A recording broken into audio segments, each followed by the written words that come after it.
Avez-vous déjà eu l'impression que les paroles ou les actions de quelqu'un ont complètement gâché toute votre journée?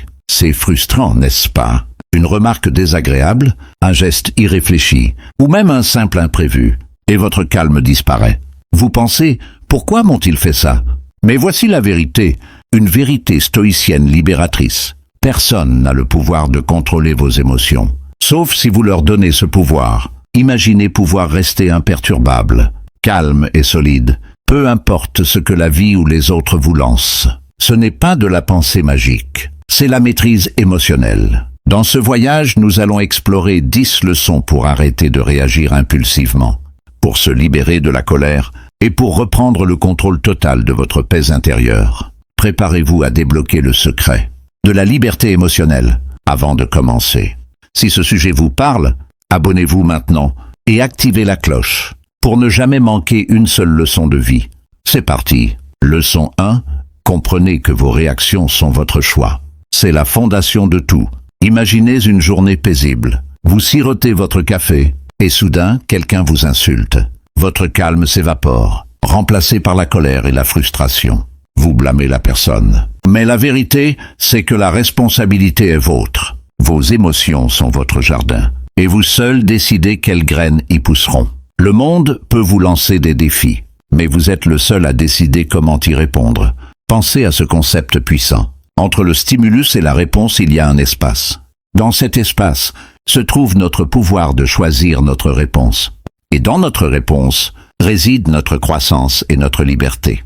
Quand quelqu'un vous coupe la route ou critique injustement votre travail, il est facile de le blâmer pour votre colère. Mais que se passe-t-il si, au lieu de réagir, vous faites une pause? Dans cette pause, vous trouvez le pouvoir. Le pouvoir de choisir le calme sur le chaos, la force sur l'impulsivité. C'est la première stratégie à appliquer, toujours. Leçon 2. Cessez d'attendre que les autres se comportent comme vous. C'est la source de la majorité de nos déceptions. Vous faites preuve de loyauté, vous aidez sans compter. Et quand vous avez besoin d'aide, l'autre est introuvable. La déception est amère. Vous pensez, comment peuvent-ils être aussi irrespectueux? Voici la dure réalité. Les gens n'opèrent pas selon vos normes, ni selon vos valeurs. Ils agissent selon les leurs. Essayer de contrôler le comportement des autres, c'est comme essayer de contrôler la météo. C'est impossible, et ça ne mène qu'à la frustration. Chaque personne marche sur son propre chemin, façonné par ses expériences, ses croyances et ses priorités. Quand quelqu'un vous blesse, ce n'est souvent pas un reflet de vous, c'est un reflet d'eux-mêmes. Le philosophe épicurien Épictète le disait bien, les attentes sont la racine de toute souffrance. Moins vous attendez des autres, plus vous protégez votre paix. Acceptez les autres tels qu'ils sont. Libère votre esprit. Leçon 3. Lâchez le besoin d'avoir toujours raison. Pensez à votre dernière dispute. L'envie viscérale de prouver votre point, de montrer que votre version de la vérité est la bonne.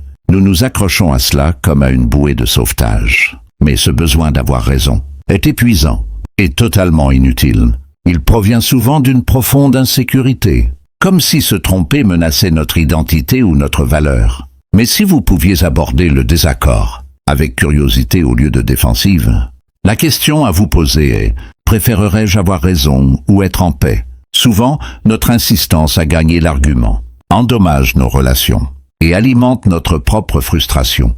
Choisir de lâcher prise vous permet de préserver votre énergie. Imaginez que l'on vous accuse de quelque chose d'injuste. L'instinct est de se défendre.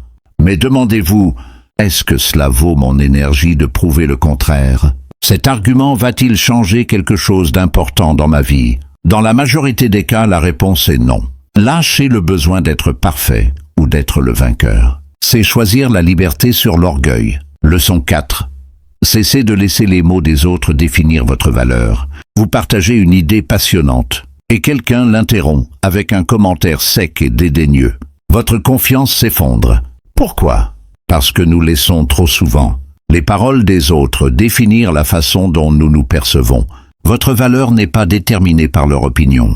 Elle n'est pas liée à leurs compliments, ni à leurs critiques. Quand vous vous fiez aux autres pour vous valider, vous leur donnez la télécommande de vos émotions. Le vrai secret de la liberté émotionnelle, c'est de reprendre cette télécommande. Marc Aurèle, l'empereur stoïcien, était stupéfait par ceci. Nous nous aimons plus que les autres, mais nous nous soucions plus de leur opinion que de la nôtre. Une critique dure reflète leur perspective, pas votre valeur, votre mission. Séparez le fait de l'opinion. Le fait, c'est ce qui peut vous aider à grandir. L'opinion, c'est ce que vous devez laisser s'envoler. Rappelez-vous-le. Votre valeur est intrinsèque. Elle est indépendante de toute validation extérieure. Leçon 5. Protégez votre énergie en fixant des limites. Un ami vous appelle au milieu d'une journée chargée. Un collègue vous lâche une tâche de dernière minute. Vous ressentez le poids de l'obligation et la frustration de savoir que vos plans sont perturbés. Pourquoi est-il si difficile de dire non? Parce que nous avons peur d'être mal aimés. Mais voici la vérité sur la protection de votre paix. Les limites ne sont pas égoïstes. Elles sont nécessaires. Sans limite, vous laissez les autres dicter votre temps, votre énergie et votre bien-être émotionnel. Dire oui à tout le monde signifie dire non à vous-même. Lao Tzu disait « Celui qui sait quand s'arrêter ne se retrouve pas dans le pétrin ». Les limites sont la façon de sauvegarder votre liberté. Quand quelqu'un les franchit, ce n'est pas nécessairement sa faute. C'est la vôtre si vous n'avez pas clairement défini et maintenu ces limites. Fixer des limites est une forme de respect de soi. Et cela enseigne aux autres à vous respecter aussi. Communiquez calmement. Utilisez des phrases en jeu pour vous concentrer sur vos besoins. Par exemple, « J'ai besoin de temps calme après le travail ». Et surtout, tenez-vous-y. La cohérence montre que vous êtes sérieux. Quant à la protection de votre espace. Leçon 6. Détachez-vous de la quête d'approbation. Vous partagez une idée, et elle est accueillie par l'indifférence. La piqûre est réelle. Elle peut même se transformer en doute de soi. La question à se poser est « Pourquoi leur opinion a-t-elle autant de poids ?» Le besoin d'approbation est profondément ancré. Mais se fier à la validation externe, c'est comme courir après une ombre. On ne l'attrapera jamais vraiment. Lao Tzu l'a magnifiquement formulé. Souciez-vous de ce que pensent les gens, et vous serez toujours leur prisonnier. Le détachement ne signifie pas ignorer tout le monde, il signifie filtrer. La critique constructive vous aide à grandir. Le jugement injustifié n'a pas sa place dans votre esprit. Votre chemin est le vôtre. Il est trop important pour être dévié par des opinions éphémères. Imaginez le détachement comme un bouclier mental. La pluie de la critique peut tomber, mais elle n'a pas à vous tremper. Leçon 7.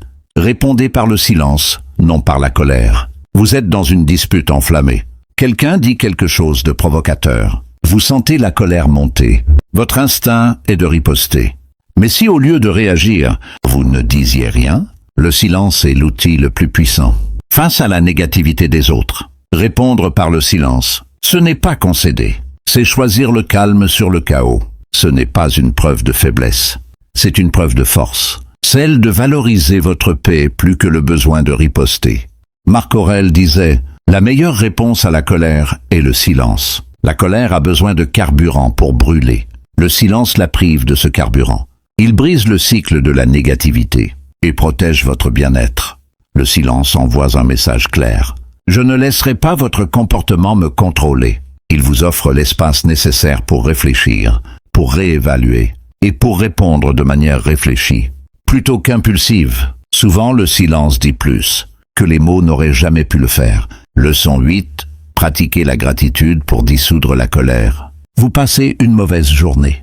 Tout va de travers. La colère monte. Que se passerait-il si, au lieu de vous concentrer sur ce qui ne va pas, vous changiez votre attention vers ce qui va bien? Voici une vérité puissante. Vous ne pouvez pas être reconnaissant et en colère en même temps. La gratitude est le bouton de réinitialisation mentale. Elle vous sort de la spirale de la négativité et vous rappelle le bien qui existe encore. Même dans la pire des situations. Imaginez, vous êtes coincé dans un embouteillage.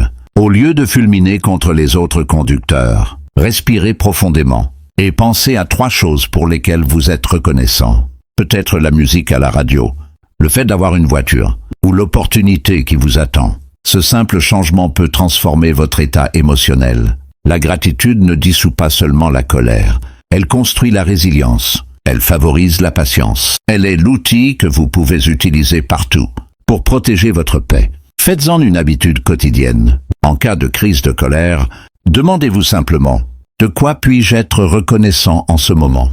Leçon 9. Recadrez la critique comme un outil de croissance. Vous recevez une critique cinglante. Votre premier instinct, défensive et colère. C'est humain. Mais si vous pouviez voir la critique, non pas comme une attaque, mais comme une opportunité de grandir, la critique, quelle que soit la manière dont elle est livrée, contient de la valeur si vous êtes prêt à la chercher. Elle peut révéler vos angles morts, ou vous pousser à vous améliorer. En changeant de perspective, la critique cesse d'être une source de frustration et devient un outil pour l'amélioration de soi. L'écrivain Elbert Hubbard l'a bien dit, la critique, comme la pluie, devrait être assez douce, pour nourrir la croissance sans détruire les racines. Attention, cela ne signifie pas que toutes les critiques sont valides. Certaines sont le fruit de l'envie ou de la malice. Votre rôle est de filtrer. Gardez ce qui est constructif. Jetez le reste. Face à une remarque difficile, faites une pause. Évaluez la source. Cette personne a-t-elle mes meilleurs intérêts à l'esprit? Et cherchez la leçon. Qu'est-ce que je peux apprendre de cela? Même une critique mal livrée peut contenir un aperçu précieux. Leçon 10. Maîtrisez l'art de lâcher prise. Imaginez que vous tenez un charbon ardent. Vous voulez le jeter sur la personne qui vous a blessé. Mais pendant que vous attendez le bon moment, c'est votre main qui brûle. La colère, la rancune et le ressentiment fonctionnent de la même manière. Ils vous blessent bien plus que la personne qui a causé votre douleur. La vraie force n'est pas de s'accrocher, mais de lâcher prise. Lâcher prise ne signifie pas oublier, ni pardonner l'injustice. Cela signifie libérer le poids émotionnel qui vous tire vers le bas. C'est se libérer du contrôle du passé. Le Bouddha disait, s'accrocher à la colère, c'est comme boire du poison, et s'attendre à ce que l'autre personne meure. Combien de temps avez-vous passé à rejouer le moment où l'on vous a fait du tort? Cette énergie est perdue. Le lâcher-prise est l'antidote. Il vous permet d'aller de l'avant, de vous concentrer sur le présent. Demandez-vous toujours, est-ce que cette rancune vaut ma paix? La prochaine fois que vous vous accrochez à une vieille douleur, faites le choix, celui de la liberté. Le pouvoir de lâcher prise est le pouvoir de créer une vie plus légère, plus calme et plus épanouissante. 10 leçons puissantes pour vous aider à maîtriser vos émotions et à rester imperturbable.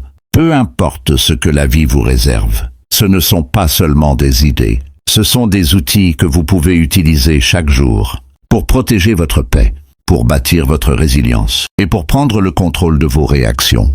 N'oubliez jamais l'objectif. Ce n'est pas de devenir indifférent, mais de répondre aux défis de la vie avec clarté et force. La maîtrise émotionnelle n'est pas ce qui vous arrive, c'est la façon dont vous choisissez de réagir. Le pouvoir de rester calme, centré et libre repose entièrement entre vos mains. En allant de l'avant, pratiquez la pause avant la réaction. Fixez des limites qui protègent votre énergie et libérez-vous des choses et des personnes que vous ne pouvez pas contrôler. Chaque fois que vous choisissez la paix plutôt que la colère, vous faites un pas vers la vie inébranlable que vous méritez. C'est une pratique, pas une destination.